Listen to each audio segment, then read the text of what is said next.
Нур пресс маалымат борборунда жаңылыктар түрмөгү, аны мен Айназ Кадырова алып барам, саламатсыздарбы. Прокурордун жоругу же көмүлгөн иттин өлүгү. Күндө туусам күндө жок, күндө жылан жеп коет дегендей эле өлкөбүздө башында УКМКнын төрагасы Ташиев мырза турган коррупцияга каршы күрөштүн аягы көрүнчүдөй эмес. Дегенибиз канчалаган кызарган жерде кымтып алгандарды камап, кармап, кустуруп жатса дагы кадимки 7 баштуу жыландай бир башын чапса экинчисин чапса үчүнчүсү өсүп жаткандай. Кыргыздын бир кумалак бир карын майды чиретет деген учкул сөзү учурда өзүнүн актуалдуулугун жоготуп турган тәриздүү. Акыркы жылдарда коррупцияга каршы болуп жаткан аеосуз күрөштүн жыйынтыктарын көрүп туруп, карындагы майдын бардыгы эле кумалак болуп кеткендей таасир калтырууда. Мындай ыплас иштердин сап башында эл ишенген, эл башкаргандарды көргөндө жүрөгүң бир ооруса, алар менен камыр жумур болуп кетишкен укук коргоо органдарынын өкүлдөрүн көрүп жүрөгүң эки ооручу болду. Сөзүбүз кур болбос үчүн колубузга тийген документтердин негизинде коррупционерлер менен асарти болуп, аралашып кетишкен прокурор, тергөөчүлөр жөнүндө сөз кылмакчыбыз. Бул жолку чыгарылышыбызда бери карап мыйзам деп кыйкырып, ары карап мыйыгынан күлүшкөн мыйзам дегендин ашмалтайын чыгарышкан Ала Мөдөн районундагы укук коргоо органдарынын жетекчилери жөнүндө сөз кылмакчыбыз. Үстүбүздөгү жылдын 25 февралында Ала Мөдөн районунун Ленин айыл өкмөтүнө караштуу Мыкан айылынын аймагында жайгашкан жерлерди сатып жибериптир деген айып менен Чынар айым кармалып, аты өзгөртүлдү. Ага кылмыш жазык кодексинин 209 алдамчылык беренесинин 4-бөлүгү менен айып угузулуп, СИЗО 1-ге камалат. Ала Мөдөн районунун ички иштер бөлүмүнүн тергөө кызматынын тергөөчүсү Күмүшбектин аты өзгөртүлдү. Токуган токтомунун негизинде кармалган Чынара А аттуу жабырлануучуга тиешелүү жер тилкелерин сатып жиберип, ага 44 миллион 410 миң зыян келтирген. Анысы дүңгүрөп Акипресске Чынаранын сүрөтү менен чыгып, бардык соц тармактарда уудуу сөз болуп кеткен. Бул келтирилген чыгымдын жалпы баасын аныктоодо тергөөчү номуру 414-10-24 сандуу баачы, мындайча айтканда оценщиктин чыгарган жыйынтыгын негиз кылып алган. 2025 жылдын 28 февралында Ала Мөдөн районунун тергөө судьясы Чынаранын кармалышы мыйзамдуу жана негиздүү деп таап, бир айга, тактап айтканда марттын 27-сине чейин борбордук изолятор атанган 21 мекемеге камалсын деген токтом чыгарган. 3 жума өтүп-өтпөй Чынар айым апелляциялык даттануунун негизинде Чүй областтык соттун чечими менен үй камагына чыгарылат. Чынара үй камагына чыгаары менен бул жер мафиясы аталган чуулгандуу иштин башында ким турганы, иттин өлүгү кайда көмүлүп жаткандыгы билинип калат. Бул буйрутма кылмыш ишинде Ала Мөдөн районунун экс-прокурорунун кулагы калдайып гана көрүнүп турбастан, ал өзүнүн мүддөсүнө жетүү үчүн жеңин шымалана түрүп, ачык эле чабуулга өтөт. Бир эмес бир нече жолу Чынараны чакырып, чыгымды качан төлөйсүң? 3 күндө, 5 күндө төлө. Болбосо кайра каматам деп кысмакка ала баштайт. Айласы 6 кеткен Чынара жабырлануучу менен жолугуп, болгон сөздү билдирбей телефонуна жаздырууга мажбур болгон. Ал жаздырылган сөздөрдө жабырлануучу ачык эле маселени кабыргасынан коюп, эртерээк төлө. Прокурор жанымды койчудай эмес. Мен башында убада кылган өз үлүшүн сурап, тынчымды алып жатат. Сен берген жер тилкелеринен прокурордун долясын бербесем болбойт деп сайрап жаткандыгын укса болот. Арадан күндөр өтүп, прокурору баш тергөөчүсү төш болуп, 2 күндүн биринде качан жабырлануучуга төлөп бересиң деп Чынаранын айласын алты кетирип башташат. Анан эле жылан чакпай, жылкы теппей, Пушкиндин алтын балыгы жардам берип кеткендей болуп, прокурору унчукпай калып, тергөөчү болсо 44 миллион 410 миң, келтирилген зыяндын өлчөмү 2 миллион 490 миң экен деп ишти сотко айдайт. Алгач айып угузулган кылмыш жазык кодексинин 209 беренесинин 4-бөлүгү сыйкырдуу түрдө 3-бөлүккө түшүрүлөт. Юристтер түшүнсө керек, эмнеге чыгымдын суммасы 2 миллион 490 миң сомго тууралангандыгы. Учурда бул күлөөрүңдү же ыйларыңды билбеген кылмыш иш сотто каралып жаткандыгына байланыштуу Ала Мөдөн районунун азыркы прокуроруна төмөндөгү суроолорубузду узатып, жооп алганча сөзүбүздү токтото туралы деп чечтик. Урматтуу прокурор, айыпталуучу делинген Чынара расмий түрүндө жабырлануучуга эч кандай чыгымды төлөп бербесе, тактап айтканда сатылып кетиптир делинген жер тилкелери кайтарылып берилбесе, анда чыгым деп башында тергөөчү тарабынан коюлган 44 миллион 410 миң сомдун тагдыры эмне болду?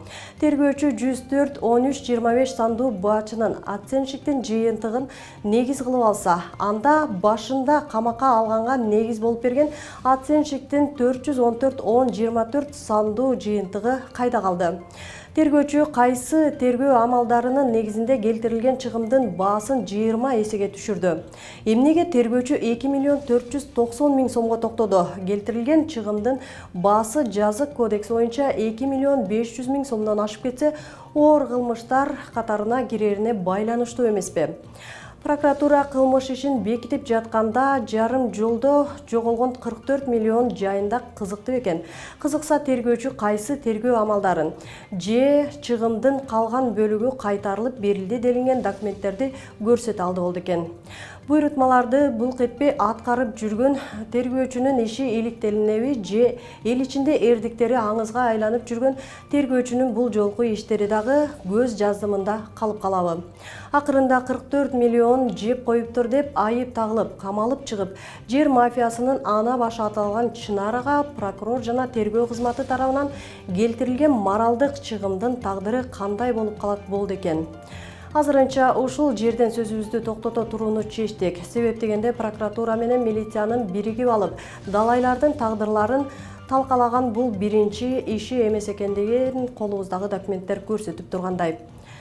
Мындай район деңгээлинде болуп жаткан одоно мыйзам бузуучулукка, башаламандыкка сөзсүз эле президент Садыр Жапаровдун же болбосо УКМК төрагасы Камчыбек Ташиевдин кийлигишүүсү керекпи? Анда райондук прокурордун канчалык кереги бар деп ойлойсуз? Урматтуу Аламөдүн районунун жаңы дайындалган прокурору Максат Камбаралиев. Москвада мончолордун биринен кармалган 24 кыргызстандыктын 20сы бошотулуп, 4-өө Орусиядан чыгарылат. Бул тууралуу Эмгек, социалдык камсыздоо жана миграция министрлиги билдирди. Эскерте кетсек, буга чейин соц тармактарда Москвадагы мончолордун биринде мигранттарды орус полициясы уруп сабап жатканы боюнча видео тараган. Анда полиция кызматкерлери колдорун артка кайрып жаткырып, айрымдарын чапкылап жатканын көрүүгө болот. Эл өкүлү Жанар Акаев социалдык тармактагы баракчасына күч түзүмдөрү тарабынан ур токмокко алынып жаткандар кыргызстандыктар экенин айтып, видео менен бөлүшкөн.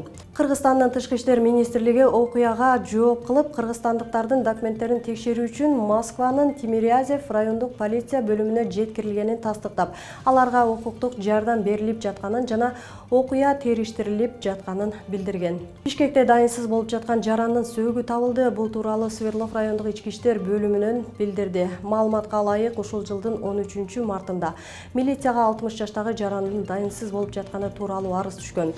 Бул факты боюнча издөө иштери жүргүзүлүп, шектүү катары болжолдонгон 1985 жылы туулган жаран аныкталган. 2 апрель күнү оперативдүү бөлүмдүн кызматкери жетекчиликке шектүү макамын күбөгө айландыруу үчүн $4000 пара сунуштаганын айтып, арыз менен кайрылган.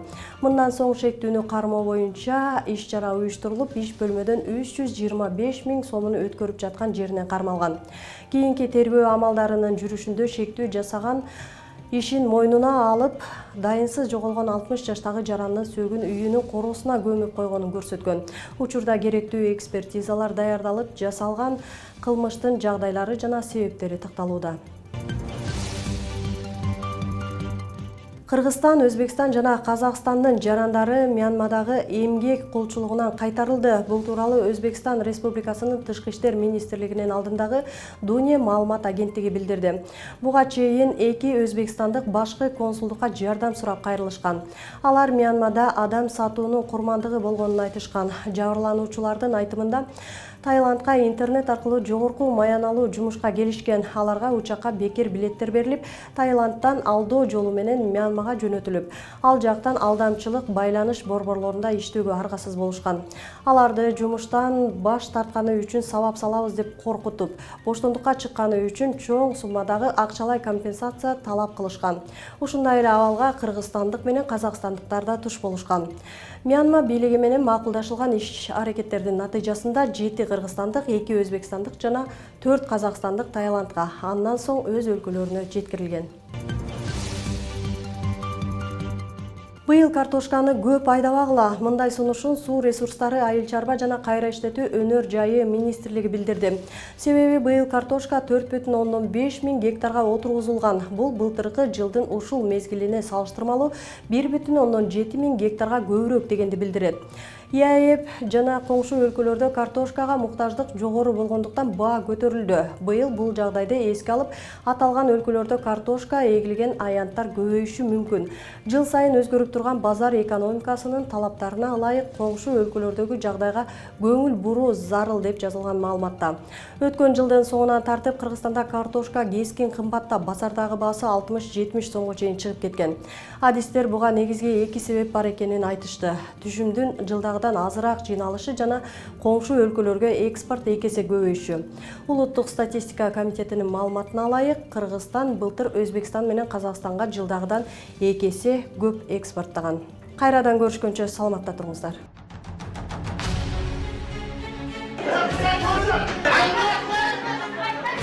Өлкөбүздө адам укугу жаатындагы көйгөйлөр кайсыл бийлик делбесин күн тартибинде турат. Укук коргоочулар канчалык коңгуроо какпасын, укук коргоо жаатындагы иштер алдыга деле жылып кеткен жок. Темир тору артында акыйкаттык издеп үмүт менен жаткандар канча. Дал ошол себептен Нурпресс маалымат борбору тажрыйбалуу юристтер менен биргеликте укуктук талаада иш алып барат. Ошол эле тергөөнүн бурмаланышы, сотко койгон ишенбөөчүлүк жана мыйзамдагы карама-каршылыктарды коомчулукка алып чыгабыз. Эгерде сиз сот, милиция, прокуратура тарабынан укугуңуз тебеленип жатса, анда бизге кайрылыңыз. Талдоочу журналист жана тажрыйбалуу жактоочу юристтер менен биргеликте сиздин укукту бирге коргойбуз. Кыргызстандын 7 дубанын кыдырып, окуянын чоо жайын жеринен чагылдырып, иликтөөгө алабыз. Нурпресс чындыктын изи менен.